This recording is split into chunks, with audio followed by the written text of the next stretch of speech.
لیکن عزازیل نامی ایک جن تھا جو ایک تو جن ہونے کی نسبت سے فرشتوں سے کچھ نہ کچھ مماثلت تھی، قرب تھا، دوسرے یہ علم میں، زہد میں، عبادت میں اتنا اونچا تھا، اتنا اونچا تھا، اتنا اونچا تھا کہ یہ ملائکہ ہی کے صف میں شامل ہو گیا۔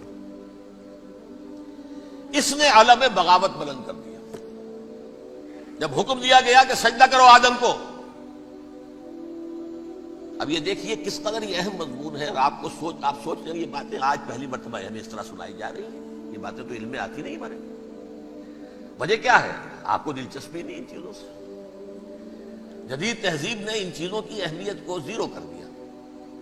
قرآن میں اہمیت کا کیا عالم ہے؟ 7 جگہ یہ مضمون قرآن میں آیا ہے کہ فرشتوں کو ہم نے حکم دیا سجدہ کرو آدم کو، سب نے سجدہ کیا۔ فسجد الملائکۃ کلھم اجمعون، سارے کے سارے، کل کے کل، سب نے مل کر سجدہ کیا آدم کو، اللہ کے حکم کی فوراً تعمیل کر دی۔ الا ابلیس ابا واستکبر وکان من الکافرین، ابلیس نے نہیں کیا، انکار کیا، استکبار کیا، گھمنڈ کیا۔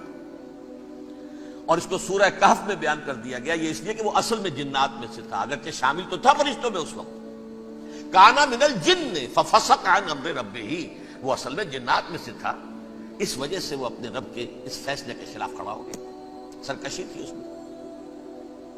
یہ معاملہ اتنا اہم ہے، اب آپ سمجھیے کہ 7 مرتبہ سورہ بقرہ، سورہ اعراف، سورہ حجر، سورہ بنی اسرائیل، سورہ کہف، سورہ طٰہٰ، سورہ صاد، 6 مکی صورتوں میں ذکر ہے یہ، اور ایک مدنی صورت سورہ بقرہ۔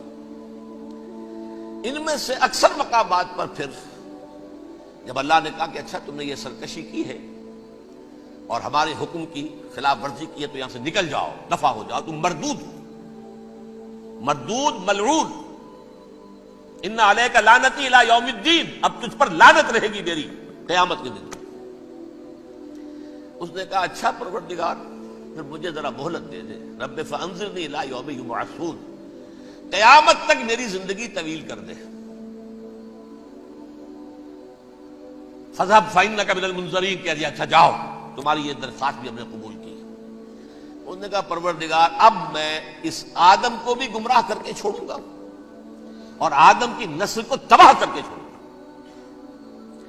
انتہائی شدید چیلنج کے انداز میں یہ قرآن مجید میں 4-5 مرتبہ مضمون آیا ہے۔ میں نے صرف 2 جگہ سے آپ کو خود کوٹ کر کے سنایا تھا۔ سورہ اعراف میں اللہ تعالیٰ فرماتے ہیں قال، اس پر ابلیس نے کہا فبما اغویتنی، تو اے رب جو تو نے مجھے گمراہ کیا ہے، مجھے ذلیل کر دیا، مجھ پر فوقیت دے دی، اس کو انا خیر منہ، میں اس سے بہتر ہوں، خلقتنی من نار وخلقتہ من طین، بنایا تو نے مجھے آگ سے اور اس کو بنایا مٹی سے، پھر مجھ سے مطالبہ کہ میں سجدہ کروں، اور میں نے سجدہ نہیں کیا تو اب تو نے مجھے ملعون قرار دے دیا۔ قال فبما اغویتنی لأقعدن لهم صراطک المستقیم، اب میں یہ نسل آدم کے لیے، اس کو برباد کرنے کے لیے تیری سیدھی راہ کے اوپر گھات میں بیٹھوں گا، سیدھے راستے پر چلنے نہیں دوں گا۔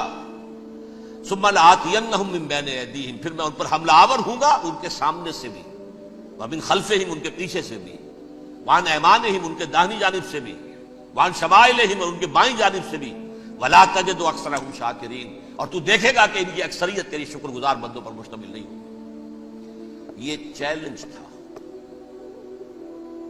اور ایک چھوٹا سا چیلنج جو سورہ صاد میں آیا ہے، اور یہاں تو اس نے اللہ کے جلال کی قسم کھا کر کہا قال فبعزتک لأغوینہم اجمعین، اے رب تیری عزت، تیرے جلال کی قسم ہے میں ان سب کو گمراہ کر کے چھوڑوں گا، الا عبادک منہم المخلصین، سوائے ان میں سے وہ کچھ لوگ جنہیں تو خالص اپنا بندہ بنا لے، جنہیں تو اپنا بندہ بنا لے، مخلص، مخلص نہیں، مخلص یہ مفعول ہے، فاعل نہیں ہے، جسے تو بنا لے۔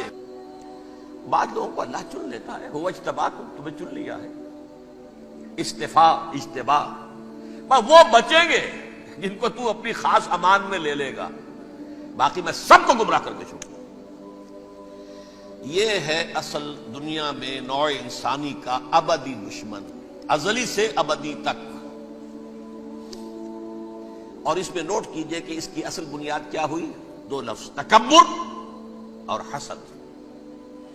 استکبرا، تکبر کیا، انا خیر منہ، میں اس سے بہتر ہوں۔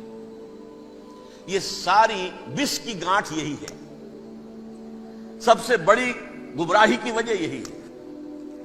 اسی لیے کہا ہے حدیث میں، لن يدخل الجنہ من کان فی قلبہ مثقال حبۃ من کبر، جنت میں ہرگز وہ شخص کبھی بھی داخل نہیں ہو سکے گا جس کے دل میں رائے کے دانے کے برابر بھی کبر ہے۔